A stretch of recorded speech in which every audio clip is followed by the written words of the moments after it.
Ya, lagi nyapo nih. Gabut, Mas? Kabut. Teleponnya polisi dulu, no. Polisi, bro. Polisi. Mantap. Polisi iki. Biasanya Mas. mengangkat tuh. Mas. Ketipu ya? Ya, mohon maaf, ini nomor dari polisi ya? Iya, ini nomor kepolisian. Ini dari mana? Ini dari Khairul Anam dari Lampung, Mbak. Pak Hairul Anam, ada apa Pak? Ada yang bisa dibantu? Ya, ini mohon maaf mau tanya-tanya sedikit, bisa Bu? Pertanyaannya terkait apa dulu Pak? Karena kita kan kewenangannya untuk emergency call. Kalau misalnya nanti kita bisa bantu informasikan atau yang Bapak tanyakan sesuai kewenangan kita, nanti kita bantu. Oh iya. Jadi ini mau tanya seputar penipuan lewat HP loh, Mbak. Bisa dilayani, Mbak? Penipuan online, kenapa Pak? Ya. Penipuan online-nya itu ya kejadiannya sudah tertipu seperti itu, Mbak. Yang motifnya transfer uang gitu. Tapi kan setelah itu nomornya diblok. Nah, kalau seperti itu cara apa ya? Cara ngadepinnya sih gimana sih, Mbak? Kalau misal mau laporan ke pihak polisi seperti itu, Mbak? Oke. Kalau untuk penipuan secara online, Bapak silakan datang ke Polres. Harus ke Polres ya Pak, karena bisa dilakukan atau dilaporkannya di tingkat Polres. Datang ke bagian SPKP disertai dengan bukti yang ada, bukti transfer. Kalau bukti percakapan Pak Hairul dengan pihak penipunya masih ada, silakan dilampirkan. Kalau misalnya dari pihak si penjualnya menginformasikan identitas diri seperti KTP atau identitas lainnya, silakan dilampirkan juga. Kalau tidak ada, tidak masalah.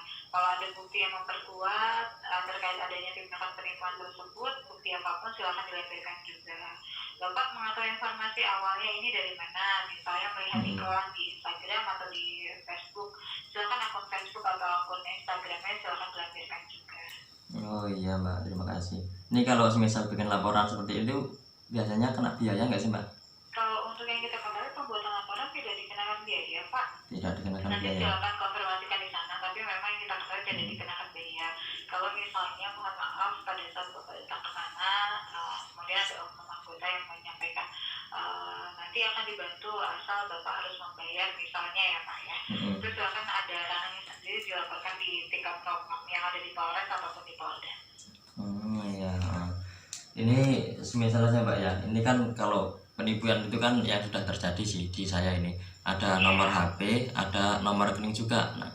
Nah, maksud saya itu kan saya ketipu, udahlah biarlah ketipu. Maksudnya itu semisal rekening itu atau nomor itu dibekukan atau gimana tuh bisa sih Mbak? Ya biar nggak ada yang lain yang ketipu gitu maksudnya Mbak. Kalau untuk masalah pembekuan itu kan kewenangannya bank sendiri, tapi biasanya bank itu akan melakukan proses kalau misalnya ada laporan dari kepolisian juga Pak. Jadi biasanya Bapak harus buat laporan dulu, kemudian nanti datang ke pihak banknya atau bisa konfirmasi ke pihak banknya juga Pak, prosedur di sana seperti apa. Karena kan setiap bank punya kebijakan masing-masing.